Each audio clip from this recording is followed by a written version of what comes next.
Satu contoh tadi, kalau yang dulu saya muda melompat itu bisa, tadi dituntut sama Bu Bambang. Ya. Perbuatan kita ini semoga mendapatkan dampak bagi kita supaya bisa bangkit, dampak bagi kita supaya kita bisa sehat, dan dampak bagi kita supaya kita sejahtera. Bukan hanya pada kita, tetapi sebagaimana kalau Bapak Ibu buka di dalam Pancaubaya, kami mohon setiap ada kegiatan bukan mars, bukan hanya himne yang dinyanyikan, tetapi Pancaubaya tolong itu disampaikan. Syukur-syukur ketika itu menyampaikan Pancaubaya itu tanpa teks, hafal. Jadi yang pertama, PBRI itu ada berketuhanan yang Maha Esa, sampai yang terakhir, yang kelima, bahwa PBRI itu giat meningkatkan ilmu pengetahuan, giat meningkatkan kualitas hidup, dan mengamalkan segala pengetahuan dan pengalaman. Ini yang terakhir, ini yang paling penting. Kalau berketuhanan yang Maha Esa berdasarkan Pancasila itu sudah pakem. Hampir semua orang dasar Pancasila, dasarmu apa Pancasila? Apakah berketuhanan kan itu ya? Hampir semua orang begitu, orang Indonesia. Tapi yang terakhir ini, walaupun kita lansia, kita memang harus punya semangat untuk meningkatkan kualitas hidup. Meningkatkan kualitas hidup, kalau yang dulu tuh nyanyi ini nggak iso, saya malah jadi iso, ini gampang aja lah. Kemudian samping meningkatkan kualitas hidup, juga bersemangat untuk mengamalkan pengalaman dan pengetahuan. Jadi yang namanya PBRI Breda Tama, Breda itu sepuh, Tama itu utama. Jadi lansia yang utama itulah namanya anggota PBRI itu memiliki pengalaman dan pengetahuan yang lebih daripada yang lain. Karena itu kita wajib untuk menyejahterakan masyarakat dan memajukan negeri dan bangsa. Itu adalah yang namanya Pancaubaya yang kelima, Bapak Ibu sekalian. Tolong setiap ada kegiatan untuk Tulungagung itu Pancaubaya supaya itu disampaikan. Nah, itu yang pertama, Bapak Ibu. Saya tentu tidak bisa panjang lebar ya, tapi kalau enggak saya sampaikan nanti jadi perlu kami sampaikan, Bapak Ibu. Jadi Tulungagung itu sebenarnya kalau menurut data pensiunan pegawai negeri sipil itu tidak kurang dari 10.000, Bapak Ibu, Tulungagung ini. Jadi lansia itu 10%. Lansia itu 10% dari jumlah penduduk Tulungagung. Jumlah penduduk Tulungagung itu pinten? 1.200.000. Oke. Kalau 10%-nya berarti lansia itu adalah 130 lah sekarang ini. Nah, yang PBRI-nya, pensiunan pegawai negeri sipil selain tentara, ABRI, TNI, dan polisi dan sebagainya itu adalah 10% dari jumlah lansia. Kalau 10% dari 120 ya sekitar berapa? 12.000. Kemarin ada woro-woro Bu, Sinas Bu Woro loh Bu. Ada woro-woro, ada namanya apa itu? Tapera. Wah, itu Tulungagung, berkumpul di Tulungagung ada 2007 orang yang mendaftarkan diri untuk mengajukan tapera. Bapak Ibu sekalian, jangan dimaknai bahwa terus piye kabare tapera, proses perjuangan. Saya tidak bisa menjelaskan lebih panjang lebar. Kami sudah 1 tahun PBRI itu bikin laporan sebanyak 50 halaman, dan ini kajian akademik dan adalah hasil riset itu 50 halaman, dan ini kita mau sampaikan kepada yang berwenang.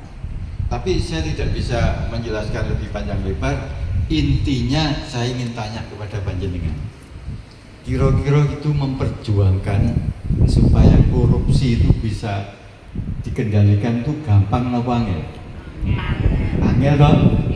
Sama dengan kalau kita itu ngurus tapera panjenengan. Itu saya tidak bisa panjang lebar, tapi intinya adalah semacam itu. Karena tapera itu belum cair karena ada hubungannya dengan tindakan melawan hukum. Dan kami sudah melakukan satu riset, bukan hanya sekedar pendapat, tapi hasil riset datanya data primer. Termasuk Pak Mugi itu ada di situ, saya ada di situ. Jadi data primer, bukan data sekunder. Nah, karena itu prosesnya masih panjang, tapi Bapak Ibu jangan memang membenahi negeri ini memang butuh sabar, ya, butuh sabar. Dari 2000 ini Bapak Ibu, yang aktif setiap kegiatan PBRI itu tidak lebih dari 500. Kemarin yang heboh di Batu itu sekitar berapa ya? 3 bis. Jadi 140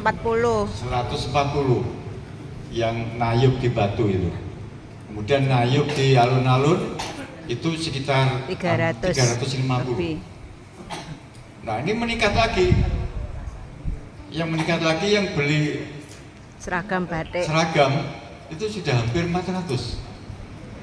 Loh, yang beli seragam itu apakah tidak aktif? Mau beli seragam kok keluarkan duit, kemudian datang ke sekretariat atau di mana untuk mengambil seragam itu aktif.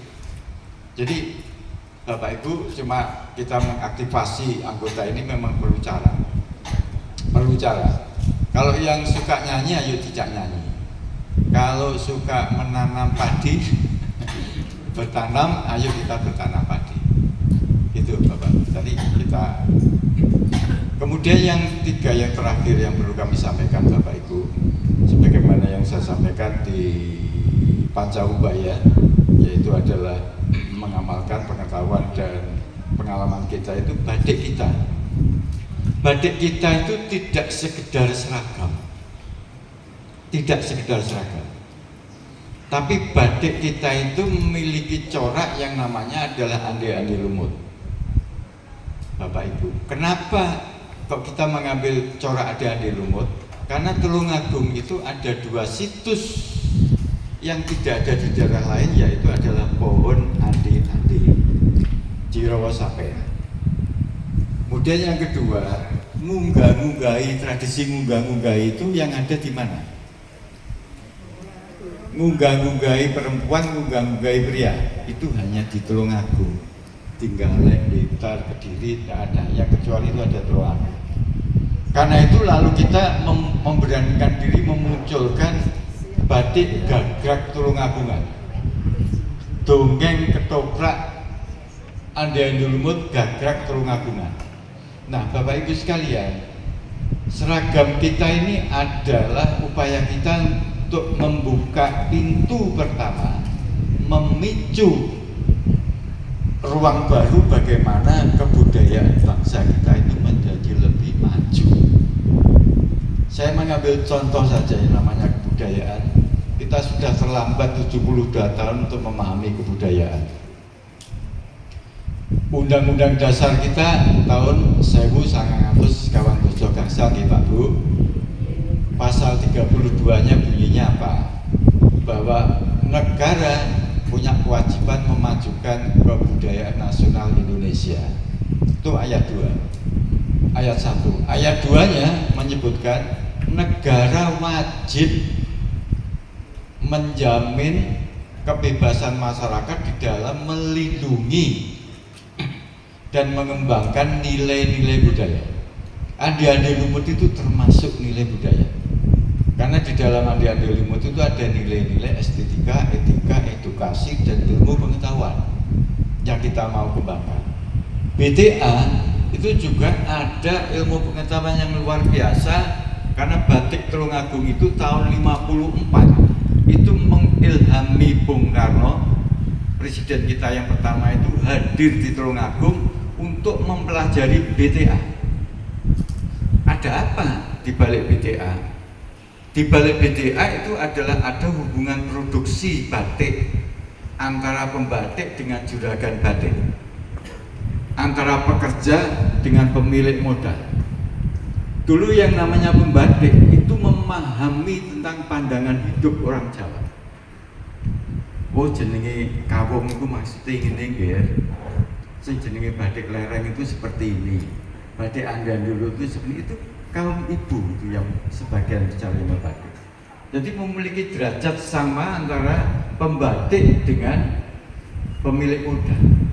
Berdiri sama tinggi, duduk sama rendah, itulah yang dimaksud sebagai asas kekeluargaan yang ditangkap oleh pemerintah pusat pada waktu itu. Untuk apa? Untuk menyusun undang-undang yang pertama kali nomor 14 tahun 58, yaitu adalah undang-undang perkoperasian. Bayangkan itu tahun 54, saya baru lahir. Saya lahir tahun 54. Lu kok tahu? Ya saya memang suka banyak yang senior dan buka-buka buku sejarah. Jadi di balik BTA itu ada ilmu pengetahuan yang luar biasa bagi Indonesia, yang namanya adalah Undang-Undang Koperasi. Tapi Bapak Ibu sekalian, pengetahuan itu sudah tenggelam dimakan oleh zaman. BTA sekarang menjadi, nah itulah. Jadi pengetahuan lampau kita itu sudah ditenggelam dimakan oleh zaman. Nah karena itu Bapak Ibu sekalian, kita memulai dengan batik. Batik Tulungagung itu seperti apa, bla bla bla bla. Kemarin sudah kita diskusikan Bapak Ibu. Saya nanti kalau panjang lebar kita tidak bisa joget nyanyi bareng-bareng. Waktunya saya singkat saja. Cuma kalau kita mau diskusi tentang batik, barangkali ada forum Pak Mugi, ada forum di kota diskusi tentang kebudayaan, saya siap hadir. Tentang kebudayaan, penting kebudayaan itu. Tapi seperti yang saya katakan, kita terlambat memahami kebudayaan 72 tahun. Bapak Ibu, kita itu memahami kebudayaan 72 tahun. Kenapa? Ya itu tadi, pengertian kebudayaan yang lahir tahun 45, pasal 32, undang-undang pelaksanaannya itu Pak Saiful itu baru tahun 2017. Undang-undang nomor 5 tahun 2017, berarti 72 tahun itu baru, oh tiba-tiba kebudayaan tak kira lah kesenian. Jadi pemahaman kita sebelum tahun 2017 bahkan sampai sekarang memahami bahwa namanya kebudayaan itu adalah kesenian dan seni tradisi. Jaranan, cenderewe, reog, nyanyi-menyanyi, karaoke itu kebudayaan. Padahal Bapak Ibu sekalian, kita sudah sangat paham bahwa kebudayaan itu adalah cipta karsa karya manusia. Jadi tidur itu juga kebudayaan, karena mimpinya juga mimpi hasil yang dilakukan sebelumnya sampai kemudian tidur lagi. Itu kebudayaan, cipta rasa karsa karya. Nah, Bapak Ibu, itu yang kami maksud. Barangkali Bapak Ibu yang kita ini sudah usia lanjut, tapi barangkali masih bisa mengabdi pada kepentingan keluarga kita dan kepentingan bangsa ini. Saya kembali kepada cerita kebudayaan, cipta rasa karsa. Kebetulan di sini itu kita berada di mana Pak Bu? Midodaren. Iya, Midodaren ini tonggone Ngemah. Saya ungkit aja ya. Tonggonya Ngemah, Pantai Ngemah. Jadi ada peta yang dibikin oleh John Kerry tahun 1811. Itu peta Tulungagung, Bapak Ibu. Yang namanya Ngemah itu lebarnya 20% dari wilayah Kabupaten Tulungagung. Pernah enggak teringat atau kita mengetahui itu? Ngemah itu luasnya adalah 20% dari Kabupaten Tulungagung. Sementara Ngemah ini adalah bagian kecil dari desa Keboireng. Hanya kecil. Dulunya itu luas banget. Pengetahuan itu sudah terbenam. Bukan hanya bebek teman ayam yang kita ketahui. Tapi yang namanya Ngemah itu dulu adalah pusat peradaban. Pusat peradaban. Kalau Bapak Ibu lagi buka Cita Sejarah Tulungagung di Bumi Lawadan itu tepatnya di mana? Di Besuki. Bumi Lamadan itu Besuki, ya kan? Di desa apa? Desanya apa Pak Bu? Kok tidak ada yang percaya? Aku ya kalau lali ya.